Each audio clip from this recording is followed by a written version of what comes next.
안녕하십니까. 유니티비의 이영아입니다. 매주 화요일 전문가를 모시고 한 주간의 한반도 동향에 대해 알아보는 한반도는 지금입니다. 지난주 북한은 한국과 미국의 대화 제의에 대해 외무성 대변인 담화, 조평통 대변인 담화, 그리고 국방위 정책국 성명 등을 통해 입장을 밝혔습니다. 그런 가운데서도 개성공단에 대한 출입은 허가하지 않은 채 상황의 진전은 보이지 않았습니다. 한편 내부적으로는 북한의 최대 명절인 김일성 생일 행사가 진행됐습니다. 한 주간 북한에 어떤 움직임이 있었는지 자세히 알아보도록 하겠습니다. 오늘도 통일부 정세분석국의 강현서 서기관께서 자리해 주셨습니다. 서기관님, 안녕하세요. 네, 안녕하십니까. 지난주 북한의 최대 명절인 김일성 생일 행사가 진행됐습니다. 이번이 101년이 되는 해로 김정은이 집권하고 두 번째 맞이하는 생일 행사였는데요. 지난해와 비교했을 때 어떠했습니까? 네, 전체적으로 정주년이었던 그 작년에 비해서는 다소 간소하게 진행이 되었습니다. 주요 행사로는 중앙보고대회, 김부자 동상 제막식, 그리고 금수상 태양궁전 방문 등이 진행이 되었습니다. 그리고 연례적으로 개최되는 그 국제 마라톤 대회라든지 김일성화 축전 등도 진행이 되었습니다. 작년에 군 열병식이 개최가 되어서 그 올해에도 동행사가 개최될지 관심이 많았었는데요. 올해에는 개최되지는 않았습니다. 네, 이 4월 1일 최고인민회의에 얼굴을 보인 김정은이 2주 만에 공식 석상에 나타났습니다. 지난주 김정은 공개 활동에는 어떠한 것들이 있었습니까? 네, 3월에 왕성하게 그 공개 활동을 하던 김정은이었습니다. 그 4월 1일 그 최고인민회의 이후에 공식 석상에 2주간 나타나지가 않았는데요. 그래서 여러 가지 축적들이 있었습니다. 하지만 김정은은 4월 15일 그 김일성 생일 행사의 모습을 나타냈습니다. 그 금수산 태양궁전을 방문을 했고요. 태양절 경축 그 음악회와 또 군사학교 그 교직원 체육 경기 대회를 관람을 했습니다. 이렇게 김정은 공개 활동에 관심을 가져야 하는 특별한 이유가 있을까요? 예, 김정은 공개 활동에 대해서 관심을 가져야 될 이유는 북한이 가지고 있는 그 체제의 특수성에서 찾아볼 수 있겠습니다. 북한의 모든 권력은 주로 이제 김정은에게 집중이 되어 있고요. 우상화되어 있는 만큼 그 김정은의 활동이 그만큼 중요하다라고 보시면 될 것 같습니다. 네, 개성공단에 대한 이야기를 빼놓을 수가 없는데요. 4월 3일 개성공단 진입 차단 이후 2주가 넘어가고 있습니다.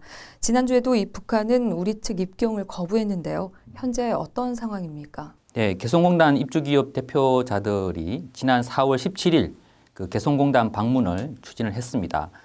이 방문을 통해서 현지의 공장을 직접 확인을 하고 현지 가동 중인 공장들에 있어서 기업들이 갖는 애로사항들을 북한 측에 전달하고자 하는 취지였습니다.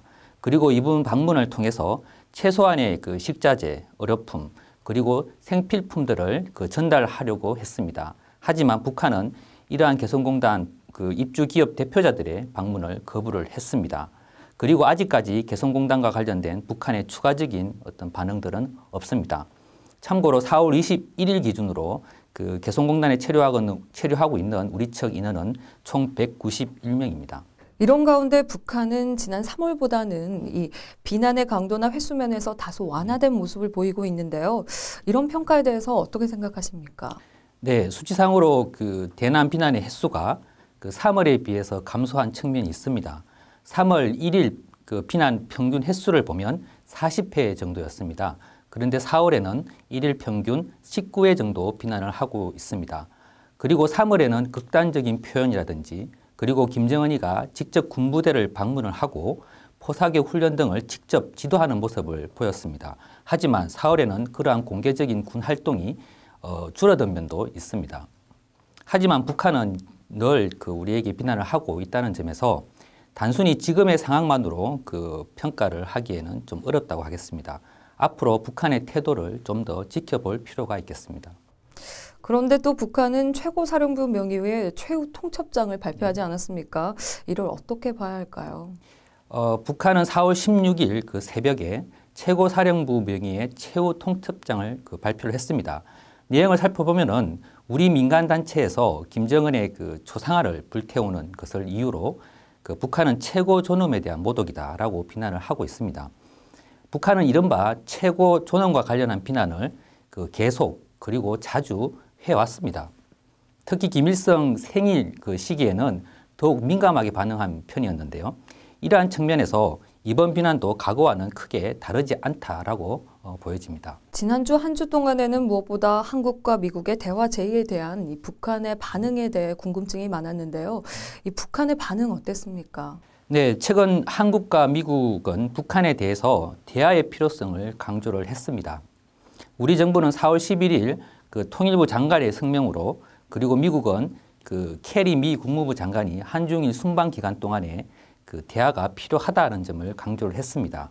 이에 대해서 북한은 조평통, 외무성 그리고 최고사령부 등 한국과 미국이 그 대화를 제의한 것에 대해서 진정성이 없다라고 비난을 하면서 대화에 대한 거부 입장을 밝혔습니다. 그런 가운데 북한은 대화의 전제 조건을 제시하는 좀 이중적인 모습도 보였습니다. 네, 말씀하셨듯이 북한은 외무성 대변인 담화, 조평통 대변인 담화와 국방위 정책국 성명 등을 통해 이 한국과 미국의 대화 제의에 대한 거부 입장을 밝혀왔는데요. 구체적으로 어떤 내용이었습니까? 네, 먼저 4월 16일 발표한 외무성 대변인 담화를 살펴보면 미국의 대화 제의를 교활한 술책이다라고 비난을 하면서 거부 입장을 밝혔습니다.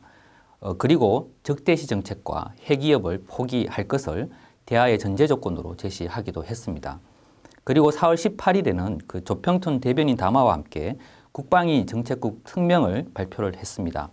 기본적인 입장은 외무성 대변인 담화의 내용과 동일합니다. 하지만 대화의 전제 조건으로 유엔 안보리 대북 제재 결의를 철회해야 한다. 그리고 핵전쟁 연습을 중지를 해야 된다.